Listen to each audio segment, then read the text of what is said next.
इस कार्यक्रम के पुण्यार्चक हैं गुरुचरणों में समर्पित गुरु भक्त परिवार USA।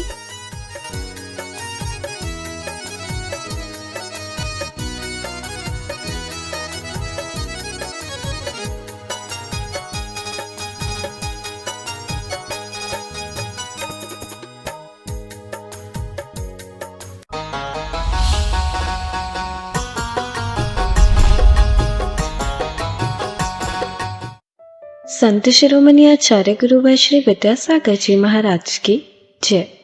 और हम योग प्रणेता पूज्य गुरुवर श्री प्रणम्य सागर जी महाराज की जय। ओम अरहम नमः। धर्म प्रेमी बंधुओं, मार्गस्य नेतारं भेत्तारं कर्म भूव्रतां ज्ञातारं विश्वतत्त्वानां वन्दे तद्गुणलब्धये। सम्यक् दर्शन ज्ञान चारित्राणि मोक्ष मार्गः तत्त्वार्थ श्रद्धानं सम्यक् दर्शनं तन्निसर्गादधिगमाद्वा जीवा जीवाश्रव बंध संवर निर्जरा मोक्षास्तत्त्वं नाम स्थापना द्रव्य भावतस्तन्यासः प्रमाणनयैरधिगमः निर्देश साधनाधिकरण स्थिति विधानतः सत्संख्या क्षेत्र स्पर्शन कालांतर भावाल्प बहुत्वैश्च मतिश्रुतावधि मनः पर्यय केवलानि ज्ञानम् तत्प्रमाणे आद्ये परोक्षम प्रत्यक्ष मन्यत् मतिः स्मृतिः संज्ञा चिंता विनिबोध इत्यनर्थान्तरम् तदिन्द्रियानिन्द्रिय निमित्तम् अवग्रहे हावाय धारणाः बहुविध क्षिप्रा निःसृतानुक्त ध्रुवाणां सेतराणाम् अर्थस्य व्यञ्जनस्यावग्रह न चक्षुरनिन्द्रियाभ्यां श्रुतं मति पूर्वं द्वयनेक द्वादश भेदं भवप्रत्ययो वधिर्देवनारकाणां क्षयोपशम निमित्तः षड्विकल्पः शेषाणां ऋजुविपुलमती मनः पर्ययः विशुद्ध प्रतिपाताभ्यां तद्विशेषः विशुद्धि क्षेत्र स्वामी विषयेभ्यो वधि मनः पर्ययोः मति श्रुतियोर निबंधो द्रव्येष्व सर्व पर्यायेषु रूपिष्ववधेः तदनंत भागे मनः पर्ययस्य सर्वद्रव्य पर्यायेषु केवलस्य एकादीनि भाज्यानि युगपदे कस्मिन्ना चतुर्भ्यः मतिश्रुतावधियो विपर्ययश्च सदशतो रविशेषाद्य दृच्छोपलब्धेरुन्मत्तवत् नैगम संग्रह व्यवहारर्ज सूत्र शब्द समविरूढैवं भूता नयाः इति तत्त्वार्थसूत्रे प्रथमोऽध्यायः। औपशमिक छायकौ भावौ मिश्रश्च जीवस्य स्वतत्वमौदयिक पारिणामिकौ च द्विनवाष्टादशैकविंशति त्रिभेदा यथाक्रमम् सम्यक् तु चारित्रे ज्ञान दर्शन दान लाभ भोगोपभोग वीर्याणि च ज्ञान दर्शन लब्धयश्चतुस्त्रि पंचभेदाः सम्यक् तु चारित्र संयमाश्च गति कषाय लिंग मिथ्या दर्शना ज्ञाना संयता सिद्धलेस्याश्चतुश्चतुस्त्रियैकैक षड्भेदाः जीव भव्या भव्यत्वानि च उपयोगो लक्षणम् सद्विविधोष्ट चतुर्भेदः संसारिणो मुक्ताश्च समनस्का मनस्काः संसारिणस्त्रसस्थावराः पृथिव्यप्तेजो वायु वनस्पतयः स्थावराः द्विन्द्रियादयस्त्रशाः पंचेन्द्रियाणि द्विविधानि निर्वृत्त्युपकरणे द्रव्येन्द्रियम् लब्ध्युपयोगौ भावेन्द्रियम् स्पर्शन रसन घ्राण चक्षुः श्रोत्राणि स्पर्श रस गंध वर्ण शब्दास्तदर्थाः श्रुतमनिन्द्रियस्य वनस्पत्यन्तानामेकम् क्रमी पिपीलिका भ्रमर मनुष्यादीनामेकैक वृद्धानि संगिनः समनस्काः विग्रहगतौ कर्मयोगः अनुश्रेणी गतिः अविग्रहा जीवस्य विग्रहवती च संसारिणः प्राक्चतुर्भ्यः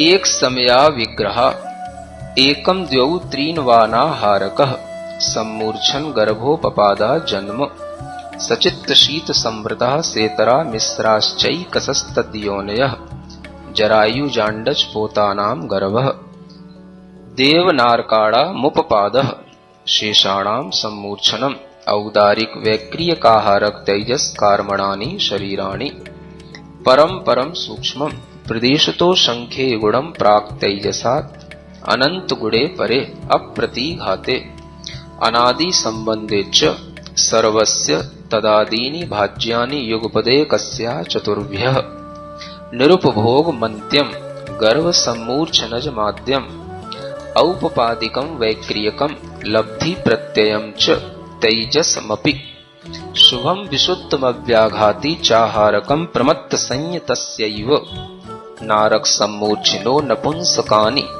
न देवाः शेषास्त्रिवेदाः औपपादिक चरमोत्तम देहा संख्ये वर्षायुषो नपवर्त्यायुषः इति तत्वार सूत्रे द्वितीयोऽध्यायः। सच में सूत्रों को शुद्ध पढ़ने से मन कितना शांत हो जाता है।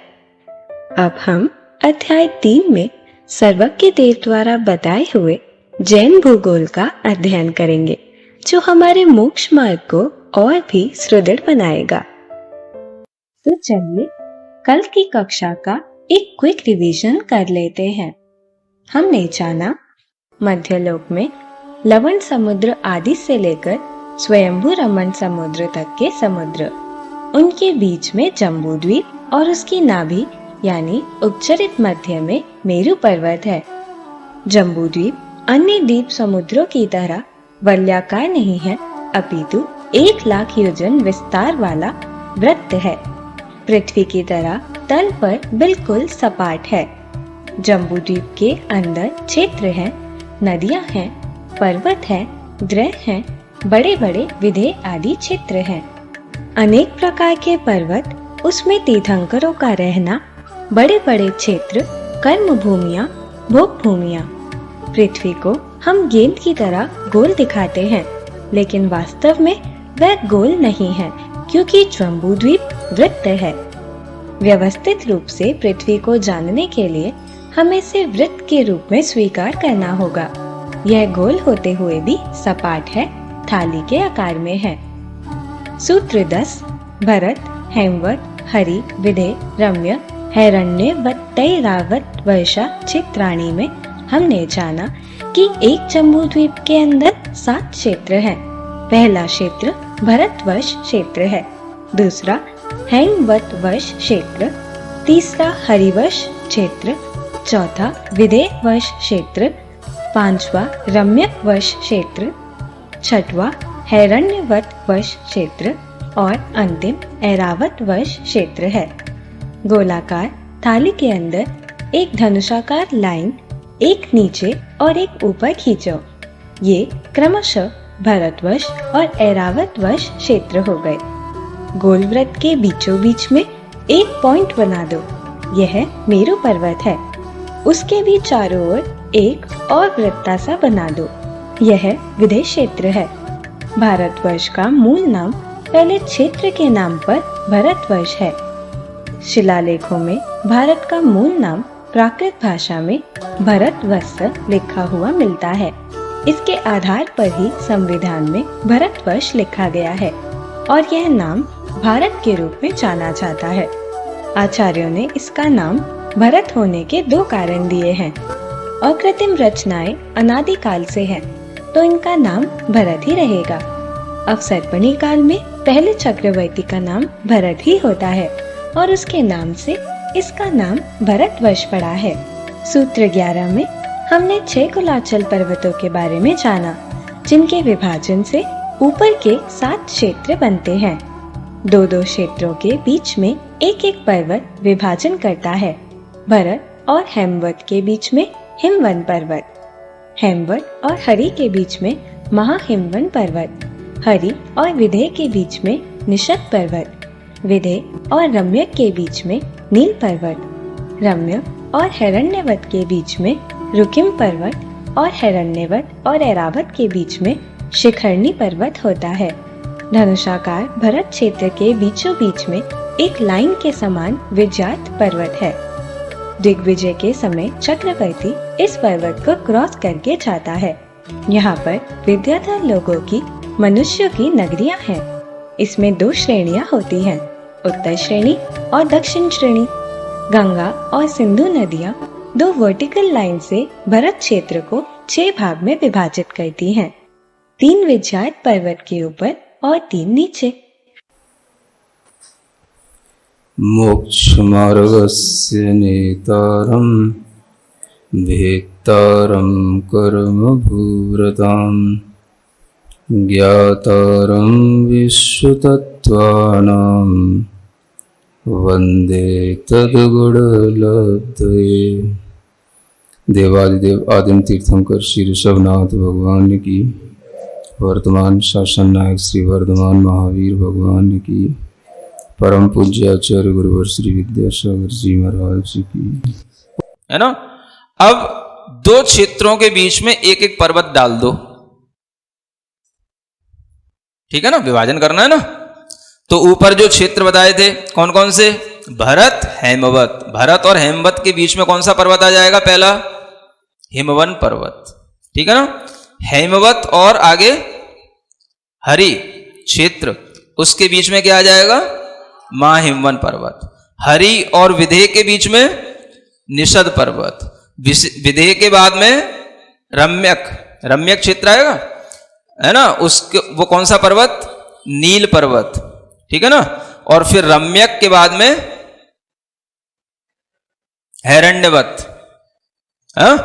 उसमें कौन सा पर्वत, रुक्मी पर्वत। और फिर उसके बाद में शिखरणी पर्वत, जो कि ऐरावत क्षेत्र और उससे पहले का हिरण्यवत क्षेत्र, उन दोनों के बीच का विभाजन करने वाला हो जाए। आगे इस रचना समझ में, बिना नक्शे के आपके दिमाग में नक्शा फिट कर रहा हूं। अब नक्शा कहां रखूं मैं, यहां। कभी आप जम्बू द्वीप का नक्शा अपने सामने लेकर के बैठना, देखना, तो उसमें आपको अब ये सब चीजें क्लियर हो जाएंगी, ठीक है ना। इस तरह से ये जम्बू द्वीप का केवल अभी आपको एक सन्निवेश बताया जा रहा है कि जम्बू द्वीप के अंदर अभी मोटी मोटी चीजें हैं। पर्वत जो ये बताए जा रहे हैं, इन पर्वतों को कहते हैं कुलाचल पर्वत, इन्हीं का नाम है। कभी आपने नाम सुना, क्या बोलते हैं इनको, कुलाचल पर्वत, है ना। तो एक द्वीप में जम्बू द्वीप हो गया, तो इस जम्बू द्वीप के अंदर कितने कुलाचल पर्वत हो गए, 6 कुलाचल पर्वत हो गए। समझ आया। हम थोड़ा सा भरत क्षेत्र के बारे में, जो एक क्षेत्र है ना, अब हमने उसको क्या कर दिया, एक धनुषाकार बना लिया। अब उसको एक अलग से आप एक धनुषाकार बना लो, पहले एक डिजाइन बना लो, ऐसा एक गोला, ऊपर से एक लाइन, इतना आप धनुषाकार आप बना लो, ठीक है ना। उसके बीचों बीच में एक लाइन और डाल दो, बिल्कुल बीचों बीच में, बिना नक्शे के समझा रहा हूं, इससे ज्यादा क्या सिंपल होएगा, है ना। बीचों बीच में एक लाइन डाल दी। ये लाइन जो डाल दी आपने, ये कहलाया विजयार्ध पर्वत। कभी नाम सुना आपने, हैं? हाँ, चक्रवर्ती जब दिग्विजय करने के लिए निकलता है तो इस विजयार्ध पर्वत से होकर के क्रॉस करके जाता है। और यही वो विजयार्ध पर्वत है जहां पर विद्याधर लोगों की, मनुष्यों की नगरियां बनी होती हैं। इसमें 2 श्रेणियां होती हैं, उत्तर श्रेणी और दक्षिण श्रेणी। तो उसका विभाजन, उसका वर्णन बाद में कभी। तो ये हो गया एक बीच का विजयार्ध पर्वत। अब इसी में वर्टिकल 2 लाइनें और खींचो, समझ आ रहा है ना। हाँ, खींच लो, मतलब लंबी खड़ी खड़ी 2 लाइनें और खींचो, बिल्कुल विभाजन करते हुए क्षेत्र का। अब कितने पोर्शन हो गए, ये देखो उसमें कितने पोर्शन हो गए, 4 ऊपर कहां से हो गए, अरे 6 ही हुए ना, 3 ऊपर 3 नीचे। अरे भाई, एक धनुषाकार में बीच में एक लाइन खींची और उसमें अंदर 2 लाइनें और खड़ी खड़ी खींच दोगे तो 1 2 3 4 5 6, सीधा सा गणित है। क्या करते हो आप लोग, कहां से 4 हो गए, पोर्शन अंदर कितने हो गए, 6 हो गए ना। ये जो हमने बड़ी बड़ी लाइनें खींची थी, ये लाइनें नहीं है, ये नदियां हैं, गंगा और सिंधु नदी इनका नाम है। समझ आ रहा है ना? मैं आपको बता रहा हूं सिंपल से, कैसे आपके दिमाग में ये चीज हमेशा बैठी रहे। अब आप देखो कि ये वो 6 खंड हैं, ये जो 6 पोर्शन हो गए ना, ये 6 खंड हैं। इन 6 खंडों में जो आपने विजयार्ध पर्वत के नीचे की लाइन है, ये कहलाएगा दक्षिण भाग। ठीक है ना? नीचे की तरफ, हमारी तरफ जो होगा वो दक्षिण, और उधर की ओर होगा ऊपर की तरफ वो क्या कहलाएगा? उत्तर भाग। तो दक्षिण भाग में जो बीचों बीच का जो पोर्शन है, माने नीचे के विजयार्ध पर्वत के नीचे 3 पोर्शन है, उन तीनों में जो बीचों बीच का पोर्शन है उस पे लिख दो आर्यखंड। उस गोले में भीतर क्या लिख दो?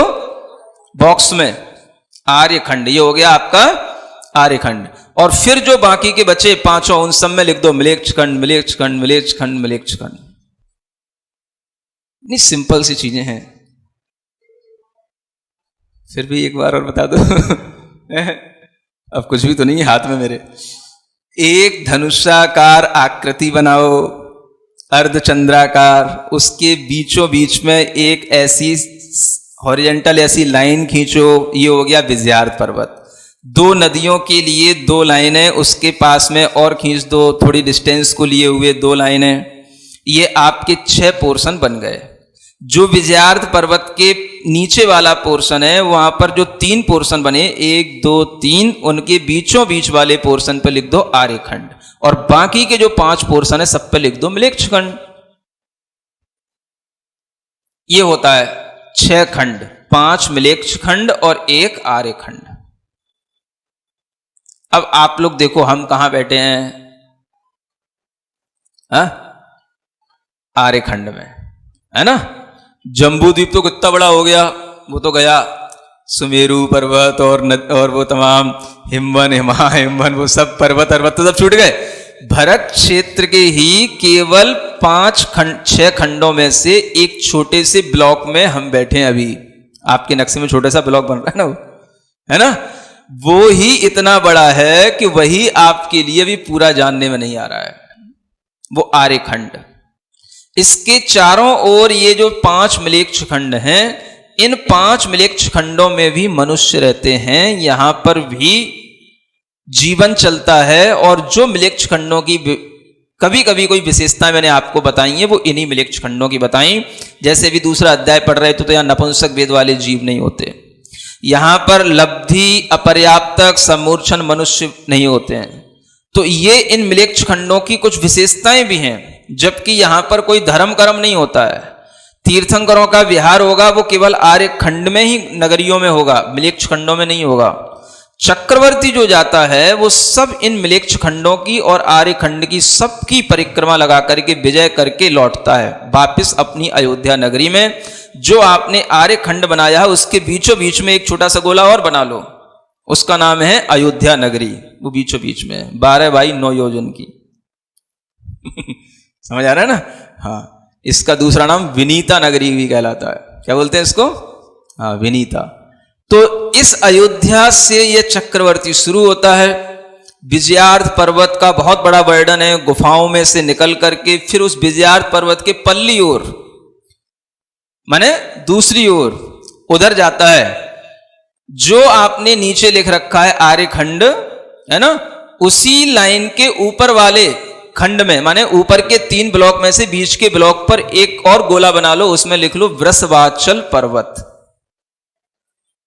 क्या लिख लो?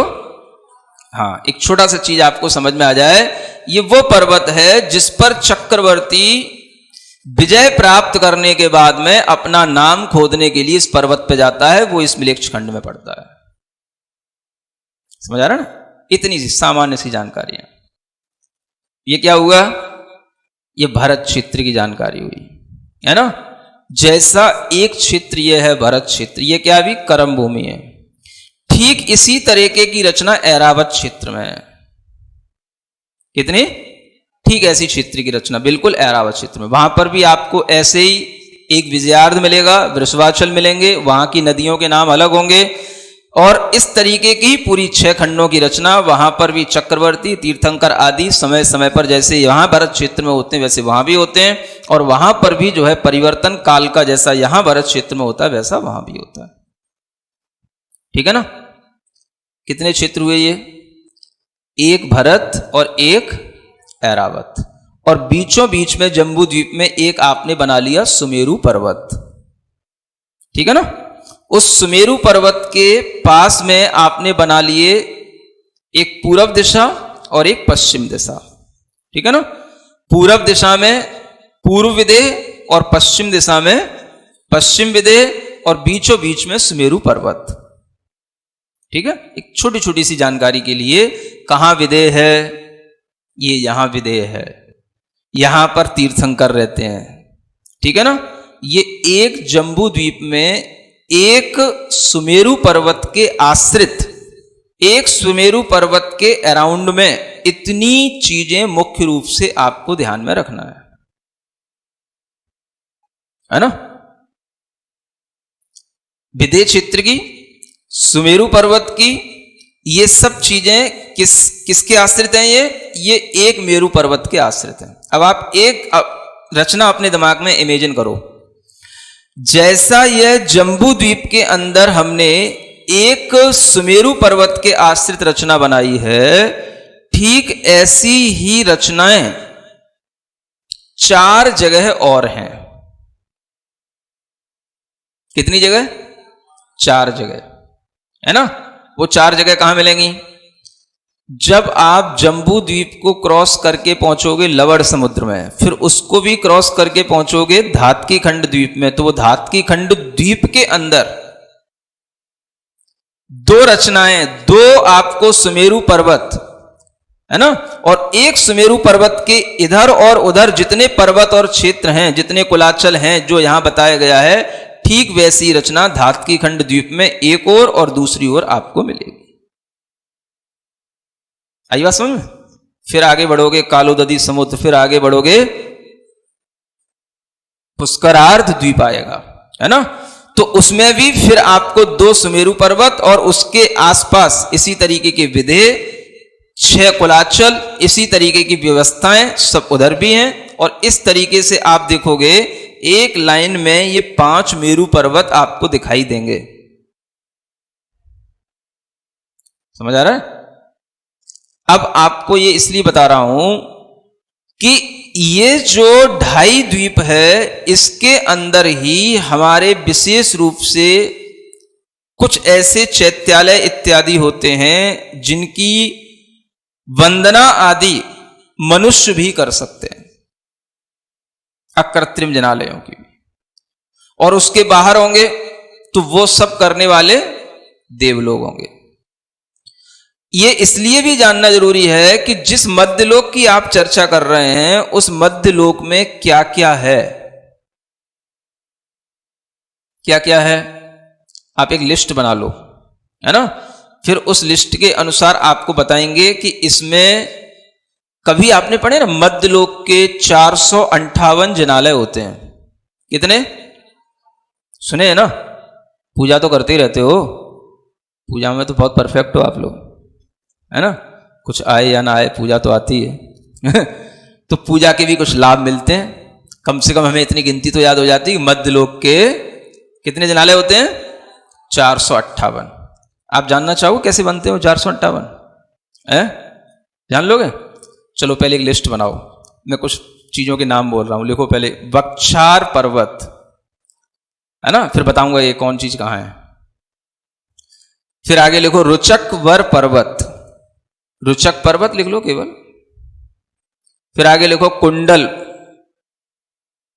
कुंडल वर पर्वत, है ना? फिर आगे लिखो विजयार्थ पर्वत,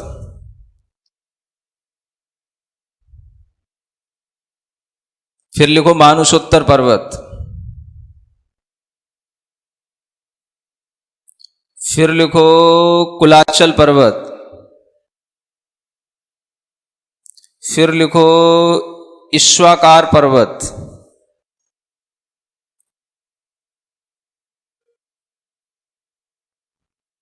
हो गया?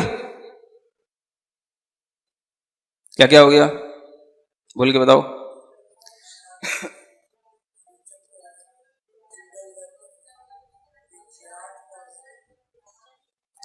कुलाचल पर्वत और ईश्वाकार पर्वत है ना। फिर लिखो देवकुरु उत्तर कुरु, ठीक है। और लिखो नंदीश्वर द्वीप, और लिखो पंचमेरु पर्वत, ठीक है ना, लिख लिए। अब आप इनकी संख्या लिखो,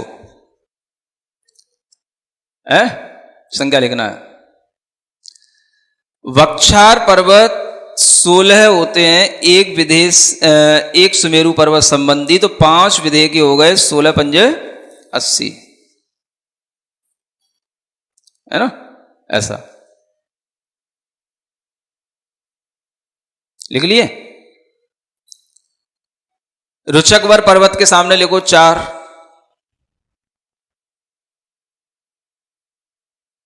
और फिर क्या आया था कुंडलवर, इसके सामने भी 4 लिख लो।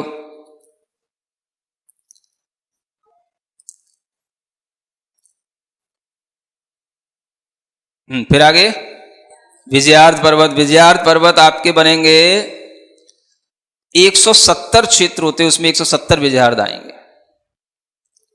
है ना। हाँ बताएंगे कैसे आएंगे। हाँ फिर लिखो मानसोत्तर पर्वत के आगे लिख लो 4, फिर लिखो कुलाचल पर्वत, एक जम्बूद्वीप में 6, तो 5 में 6 पंजे 30 लिख लो, है ना। जो ऊपर आपने लिखा था ना वक्षार पर्वत, उसके साथ में 20 और होते हैं, अब आपको बताऊंगा 100 लिख लो पूरा, 80 की जगह 100 लिख लो, है ना।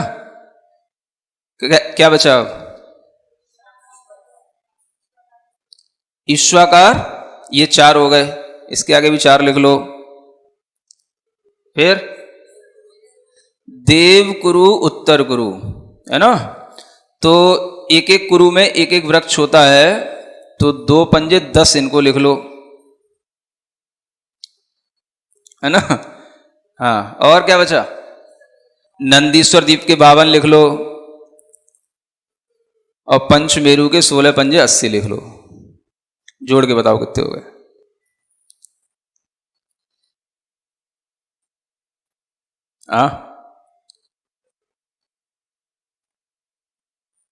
ऊपर 100 जोड़ना वक्षार के, है ना।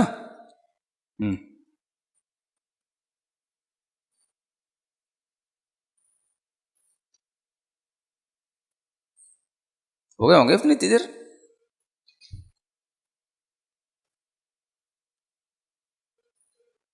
हो गया 458, है ना। ये जिनालय हैं, ये कहाँ के जिनालय हैं, ये पूरे मध्य लोक में इतने ही जिनालय होते हैं। कल किसी ने पूछा ना कि कौन कौन सी जगह पे जिनालय होते हैं या इन जिनालयों की क्यों महत्ता है। जो जहाँ पर जिनालय मुख्य रूप से हैं उनके नाम आपको बता दिए, है ना। तो जब कभी आपको मध्य लोक के जिनालयों की वंदना करने का भाव हो तो इतनी चीज़ों को याद कर लेना, ठीक है ना। इसके आगे का वर्णन बाद में करेंगे, आज का टाइम इतना ही ठीक है। ओम अरहम नमः। तो चलिए आज की कक्षा का एक क्विक रिवीजन कर लेते हैं। हमने जाना कि धनुषाकार अर्धचंद्राकार आकृति के रूप में भरत क्षेत्र है। इसके बीचों बीच में एक हॉरिजॉन्टल लाइन के रूप में विजयार्थ पर्वत है। 2 वर्टिकल लाइंस जो गंगा और सिंधु नदियों को दर्शाती हैं, भरत क्षेत्र को 6 भागों में विभाजित करती हैं। 3 विजयार्थ पर्वत के ऊपर और 3 नीचे। विजयार्थ पर्वत के नीचे मध्य वाला भाग आर्यखंड है। हम इसी आर्यखंड में रहते हैं। बाकी के 5 भाग मिलेच्छ खंड है। मिलेच्छ खंड में भी मनुष्य रहते हैं और इनकी कुछ विशेषताएं हैं, जैसे यहाँ नपुंसक वेद वाले जीव नहीं होते, यहाँ लब्धि अपर्याप्तक सम्मूर्छन मनुष्य नहीं होते, यहाँ पर कोई धर्म कर्म नहीं होता, यहाँ तीर्थंकरों का विहार नहीं होता। हमने जाना कि चक्रवर्ती 6 खंडों को विजय करके वापस अयोध्या नगरी में लौटते हैं। यह आर्यखंड के बीचों बीच में है। इसे विनीता नगरी भी कहते हैं। यहीं से चक्रवर्ती अपनी विजय यात्रा शुरू करता है। वृषभांचल पर्वत आर्यखंड के ऊपर विजयात पर्वत के बीच का ब्लॉक है। चक्रवर्ती विजय प्राप्त करके यहीं अपना नाम खोदता है। यह मिलेच्छ खंड में पड़ता है। हमने जाना कि भरत क्षेत्र अभी कर्म भूमि है। ऐरावत क्षेत्र की रचना भरत क्षेत्र के समान है। वहाँ पर भी विजयात वृषभांचल मिलेंगे। वहाँ की नदियों के नाम अलग होंगे। वहाँ 6 खंडों की रचना होती है। समय समय पर वहाँ भी चक्रवर्ती तीर्थंकर आदि होते हैं और वहाँ पर भी काल का परिवर्तन होता है। जम्बू द्वीप के बीचों बीच में सुमेरु पर्वत है। इसके पूर्व दिशा में पूर्व विधेय और पश्चिम दिशा में पश्चिम विधेय होता है। यहाँ पर हमेशा तीर्थंकर रहते हैं। हमने ढाई द्वीप के बारे में भी जाना। जम्बू द्वीप की तरह ही सुमेरु पर्वत आश्रित रचनाएं 4 जगह और हैं। जम्बू द्वीप और लवण समुद्र के बाद धातके खंड द्वीप में और फिर कालोदधी समुद्र के बाद पुष्कराट द्वीप में भी 2 सुमेरु पर्वत हैं। वहाँ भी इसी तरीके के विधेय क्षेत्र और 6 कुलाचल आदि हैं। हमने देखा ये 5 मेरु पर्वत एक लाइन में है। इस ढाई द्वीप में विशेष रूप से कुछ ऐसे चैत्यालय इत्यादि होते हैं जिनकी वंदना मनुष्य भी कर सकते हैं। अन्य अकृत्रिम जिनालयों की वंदना सिर्फ देवलोक ही कर पाते हैं। हमने जाना कि मध्य लोक के 458 जिनालय होते हैं। वक्षार पर्वत के 20, एक विधेय एक सुमेरु संबंधी 16 होते हैं तो 5 विधेय संबंधी 80, रुचकवर पर्वत के 4, कुंडलवर के 4, विजयात पर्वत के 170 क्षेत्र संबंधी 170, मानसोत्तर पर्वत के 4, जम्बूद्वीप में कुलाचल संबंधी 6 तो ढाई द्वीप संबंधी 30, ईश्वाकार के 4, प्रत्येक देवगुरु उत्तर गुरु में एक एक वृक्ष होता है। अतः 5 क्षेत्र संबंधी गुरु के 2 गुना 5 10, नंदीश्वर द्वीप के 52, पंचमेरु संबंधी 16 गुना 5 80। इस तरह मध्यलोक में कुल 458 जिनालय हैं। मध्यलोक के जिनालयों की वंदना करने के भाग से हमें इन्हें याद रखना चाहिए। तो चलिए अब हम सभी जिनवानी स्तुति करेंगे और तत्पश्चात समय होगा आज के सवाल का।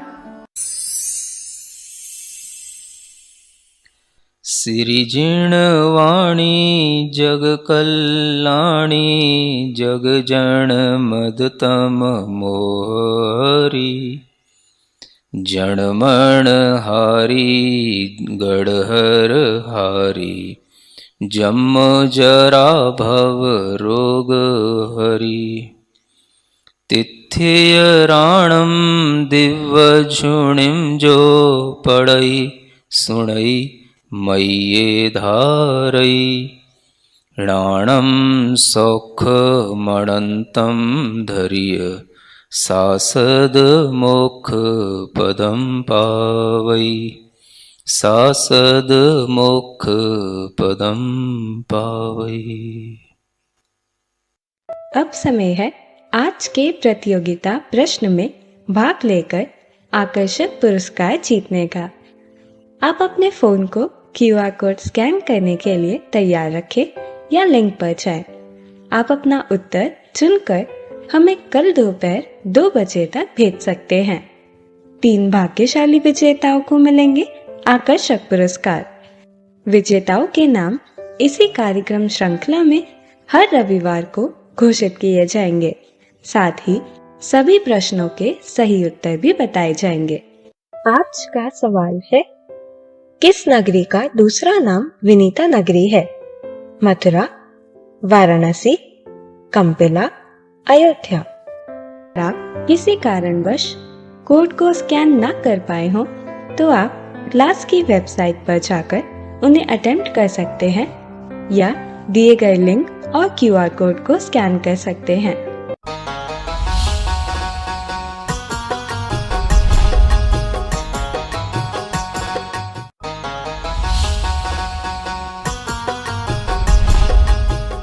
इस कार्यक्रम के पुण्यार्चक थे गुरु चरणों में समर्पित गुरु भक्त परिवार USA,